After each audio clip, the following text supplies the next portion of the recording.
మొత్తంలో పెట్టుబడులు పెడితే ఎక్కువ లాభాలు వస్తాయంటూ మోసం చేశారు. దానికి సంబంధించిన బ్రేకింగ్ న్యూస్.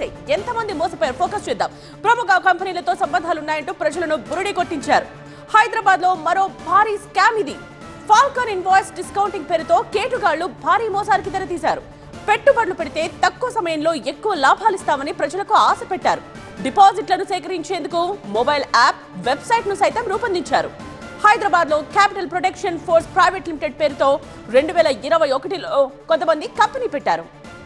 25,000 నుండి 9 లక్షల డిపాజిట్ చేస్తే 45 నుండి 180 రోజుల వ్యవధికి 11 నుండి 22% రాబడిని ఇస్తామని నమ్మబలికారు. దీనికి ఆకర్షితులైన ప్రజలు పెద్ద ఎత్తున డిపాజిట్స్ చేశారు. డిపాజిటర్స్ కు రాబడిని అందించే క్రమంలో నిరంతరం కొత్త డిపాజిట్లను జోడిస్తూ వెళ్లారు. 2025 జనవరి 15 నాటికి ఈ స్కీమ్ ఆగిపోయింది. అయితే అప్పటికే డిపాజిటర్లకు చెల్లింపులు నిలిపివేసి కార్యాలయానికి తాళం వేసేశారు.